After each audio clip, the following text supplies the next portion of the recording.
Beberapa hari ini kita dikejutkan dengan kabar yang cukup mencengangkan di mana ratusan pelajar di Ponorogo dilaporkan mengajukan dispensasi nikah disebabkan karena sebagian besar di antara mereka sudah mengalami hamil di luar nikah. Mengapa fenomena ini bisa terjadi? Bagaimana penjelasannya dari sudut pandang neuroscience? Dan apakah rahasia di balik otak remaja sehingga memiliki kecenderungan untuk melakukan perilaku seksual beresiko?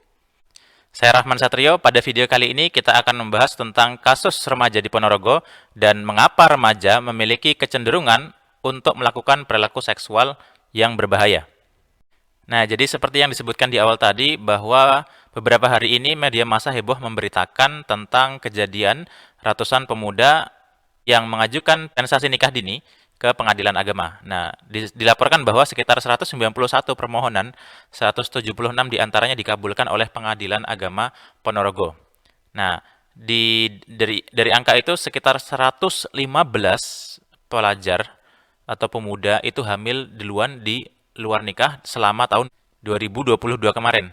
Dan 7 anak itu hamil duluan di tahun 2023 di bulan Januari ini. Tapi sebelum kita membahas kasus ini, kita perlu cross-check berita ini terlebih dahulu. Nah, bahwa dalam berita disebutkan ratusan pelajar itu mengalami hamil di luar nikah, itu memang benar fakta adanya.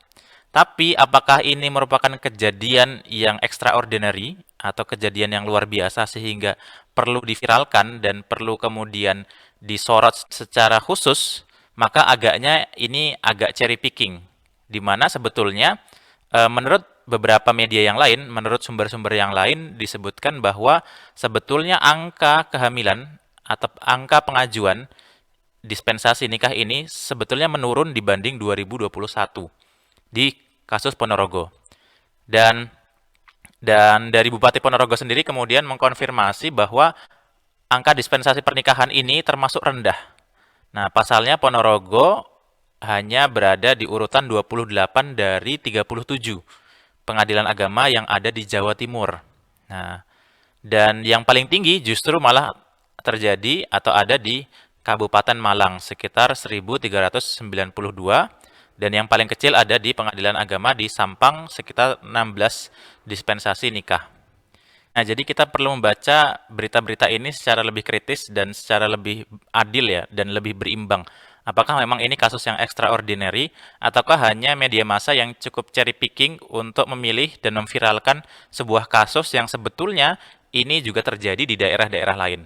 Nah, kalau menurut Pusat Studi Gender dan Anak dari IAIN Ponorogo, sebetulnya kasus meningkatnya atau banyaknya pemuda yang hamil di luar nikah dan kemudian mengajukan dispensasi nikah ini memang fenomena yang cukup meningkat di masa pandemi ini. Nah, ini kita cukup paham bagaimana masa pandemi ini yang kemudian menghilangkan sekolah yang tatap muka kemudian memiliki dampak atau efek samping yang lain-lain. Mungkin salah satunya adalah perilaku seksual yang beresiko yang dilakukan oleh remaja di mana mereka tidak mengalami sekolah dan lebih memilih aktivitas-aktivitas pacaran dan lain sebagainya gitu-gitu.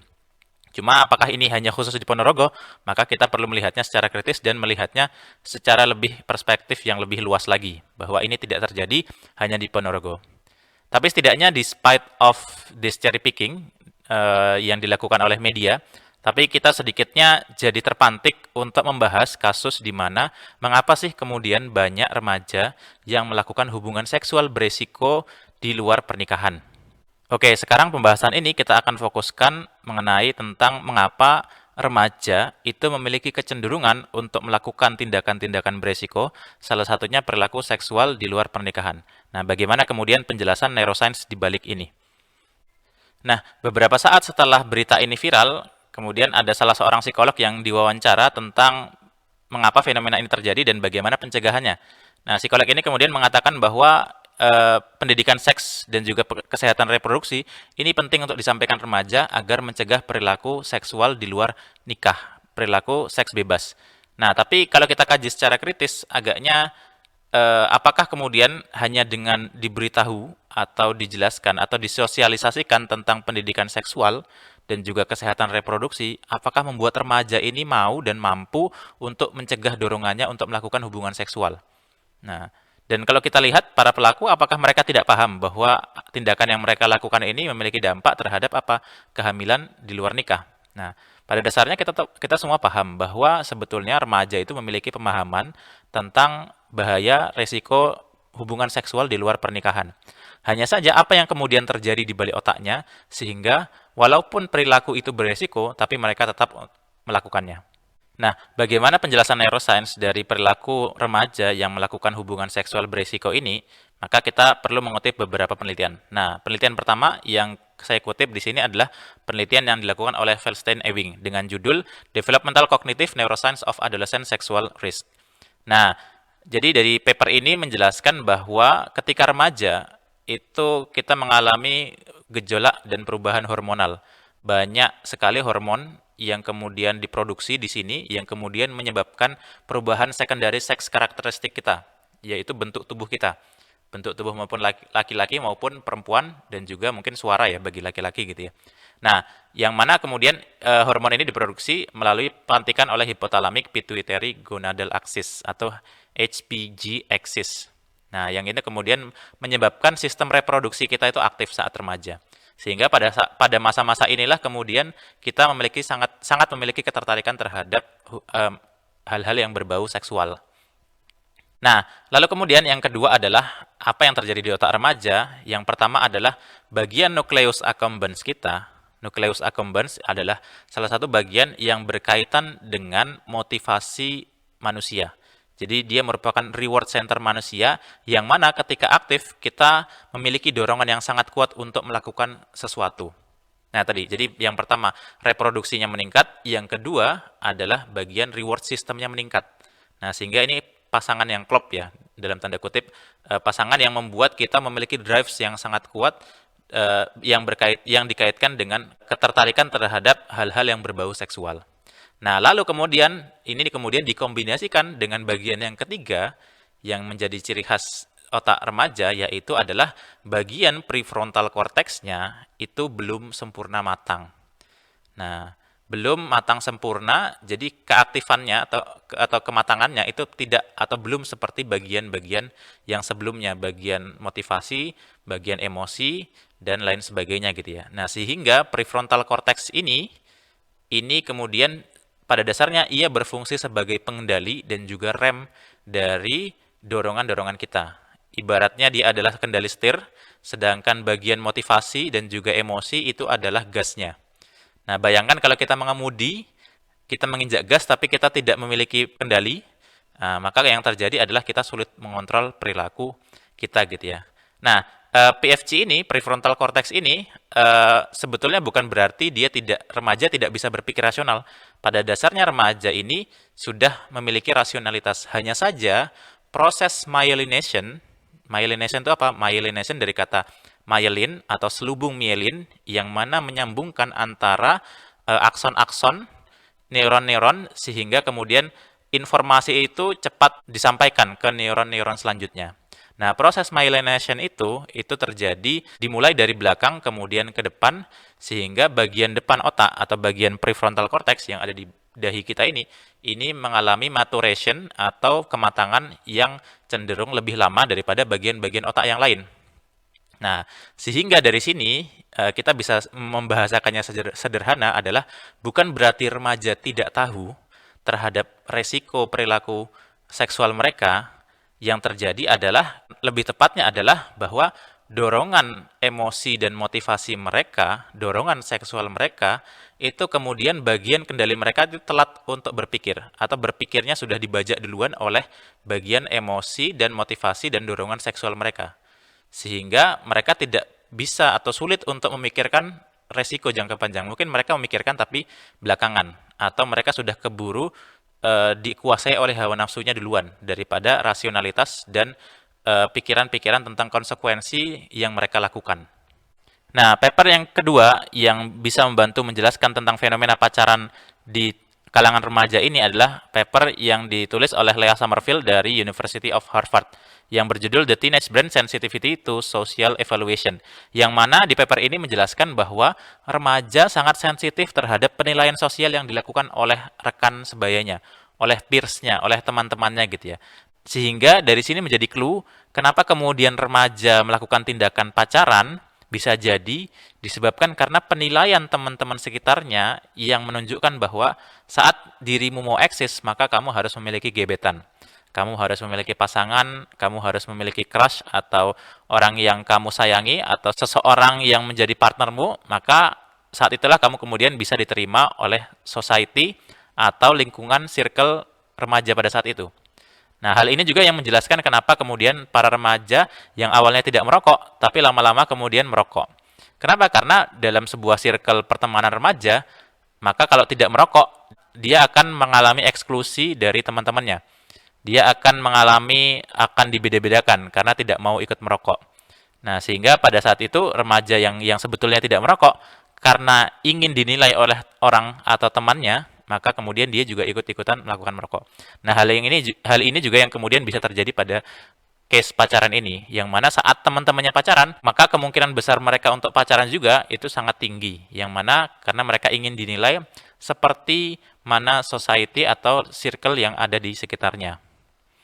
Dari sini juga kemudian menjelaskan bahwa walaupun orang tuanya sudah melarang, walaupun gurunya sudah menasihati, tapi saat peers-nya itu melegalisasi atau peers-nya itu menjadi acuan, ukuran perilaku remaja, maka yang terjadi adalah mereka akan melakukan tindakan-tindakan yang acceptable bagi sesama peers-nya.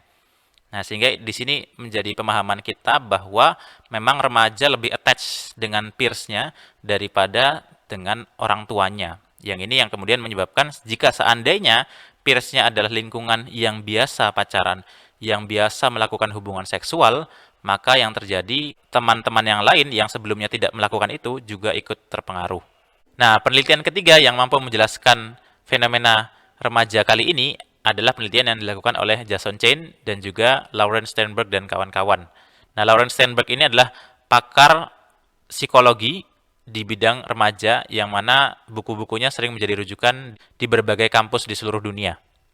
Nah, dalam papernya yang berjudul Peers Increase Adolescent Risk Taking by Enhancing Activity in the Brain Reward Circuitry, nah disebutkan di situ bahwa remaja memiliki kecenderungan untuk lebih berani melakukan tindakan-tindakan beresiko saat ia bersama peers-nya. Nah, ini penelitian yang menarik ya. Jadi saat remaja ini bersama peers, maka dia memiliki kecenderungan untuk lebih berani melakukan tindakan-tindakan beresiko. Nah, ini bagi yang pernah mengalami remaja atau yang memiliki anak remaja, ini pasti kita cukup relate ya dengan apa yang disampaikan dalam penelitian ini. Saat kita bersama teman sebaya kita, misal saat kita remaja, maka kecenderungan kita untuk berani melakukan tindakan-tindakan gila itu menjadi lebih tinggi. Nah, dibanding bersama orang tua, dibanding bersama anak kecil dan lain sebagainya gitu ya. Kenapa? Karena dari sini motivasi kita untuk menunjukkan eksistensi dan juga untuk seru-seruan itu menjadi lebih tinggi gitu ya. Nah, di paper ini kemudian menjelaskan bahwa bagian-bagian otak seperti ventral striatum dan juga nucleus accumbens, yang mana dua bagian otak ini adalah bagian-bagian yang sangat berpengaruh terhadap motivasi seseorang. Ini aktif-aktifnya. Selain itu juga ada bagian yang lain, yaitu OFC atau orbitofrontal cortex. Ini juga aktif lebih menyala gitu ya. Nah, tapi di samping dua bagian itu ada juga bagian prefrontal cortex, khususnya lateral prefrontal cortex, yang mana bagian ini kurang aktif saat remaja melakukan tindakan-tindakan beresiko. Artinya apa? Artinya reward centernya itu naik besar saat dia bersama remaja atau teman sebayanya, tapi bagian pengendalian dirinya itu kurang begitu aktif. Nah, sehingga di sini menjadi penjelasan kemudian kenapa kemudian remaja itu memiliki kecenderungan melakukan tindakan berisiko saat bersama teman sebayanya. Jadi dari beberapa penelitian tadi kita cukup mendapat gambaran tentang penjelasan neuroscience di balik mengapa remaja melakukan tindakan seksual berisiko.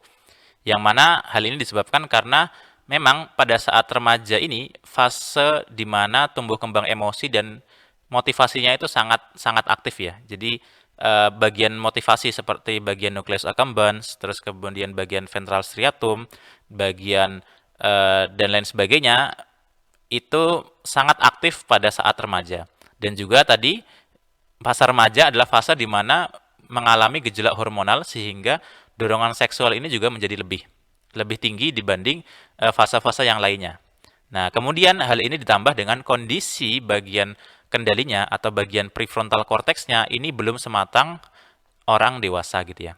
Nah, agaknya ini kemudian menjadi tantangan bagi para orang tua, bagi para remaja sendiri, bagi para pendidik, para para pengambil kebijakan tentang bagaimana kemudian kita bisa bertindak secara tepat untuk mengatasi permasalahan remaja ini. Karena memang fase pematangan otak remaja ini agaknya terjadi cukup lama ya. Dalam studi yang dilakukan oleh beberapa peneliti, ini disebutkan bahwa dalam paper yang berjudul Maturation of Adolescent Brain, ini disebutkan bahwa pematangan otak remaja ini baru kemudian tumbuh secara matang baru saat usia sekitar 25 tahun.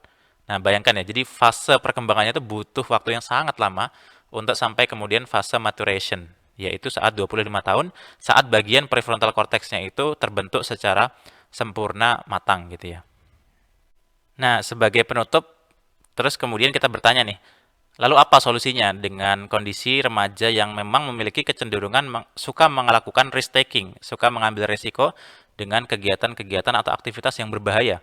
Untuk penjelasan itu nanti kita akan bahas di video-video selanjutnya yang khusus mengkaji soal fenomena remaja, rahasia di balik otak remaja, dan bagaimana penanganan dan pendidikan yang tepat terhadap remaja. Akan tetapi di video kali ini saya akan hanya sekilas melampirkan sebuah penelitian yang cukup bisa membantu kita untuk mengintervensi perilaku dan mencegah remaja untuk melakukan tindakan beresiko. Nah, salah satunya adalah penelitian yang dilakukan oleh Adriana Galvan dan juga Lieberman yang berjudul Meaningful Family Relationship Neurocognitive Buffers of Adolescent Risk Taking. Nah, di paper ini menggambarkan solusi yang cukup menarik ya, yang mana dijelaskan bahwa meaningful family relationship atau hubungan keluarga yang sangat meaningful, yang mana anak ini terlibat intens dengan keluarganya, anak ini memiliki hubungan yang erat dengan keluarganya, anak memiliki rasa tanggung jawab dengan keluarganya, hal ini dapat menyebabkan remaja ini mengurangi aktivitas atau tindakan-tindakan beresikonya. Jadi, bagian ventral striatumnya dan juga nucleus accumbens-nya atau bagian reward center atau bagian motivasinya ini cenderung lebih kalem, lebih reda jika dibanding remaja-remaja yang tidak memiliki meaningful family relationship. Nah, dan kemudian bagian PFC-nya, utama DLPFC, dorsolateral prefrontal cortex, ini jadi lebih aktif ketika remaja ini terlibat dalam meaningful family relationship. Nah, ini penjelasan sederhananya kita bisa mengimajinasikan bahwa saat remaja ini memiliki tanggung jawab yang kuat terhadap keluarganya, ia memiliki rasa kepemilikan terhadap keluarganya, terhadap adik-adiknya, terhadap saudaranya, terhadap orang tuanya, ia akan memiliki kecenderungan untuk mempertimbangkan segala perilaku beresiko yang ia lakukan. Sehingga dia tidak memiliki atau tidak mengeluarkan emosi dan motivasinya secara menggebu-gebu untuk melakukan sesuatu aktivitas yang berbahaya, dan juga ia selalu mempertimbangkan perilaku yang ia lakukan. Nah, karena aspek pertimbangannya sangat kuat jika seandainya mereka memikirkan bagaimana dampaknya terhadap keluargaku jika aku melakukan ini, itu, dan lain sebagainya. Nah, di sini ini penjelasan paper yang menarik yang menjelaskan bahwa seandainya kita bisa menguatkan ikatan antara keluarga, orang tua dengan anak remaja kita, maka yang terjadi adalah si anak ini kemudian dapat mampu mengurangi kecenderungan untuk perilaku beresikonya. Itu tadi penjelasan neuroscience di balik mengapa remaja melakukan tindakan seksual beresiko dan sedikit tips bagaimana kemudian kita bisa mengintervensi dan mencegah hal itu terjadi. Nah, jika teman-teman suka dengan video ini dan merasa video ini bermanfaat, silahkan bisa share ke teman-teman lain yang membutuhkan dan juga silahkan bisa pertimbangkan untuk subscribe. Sampai jumpa di video-video yang selanjutnya.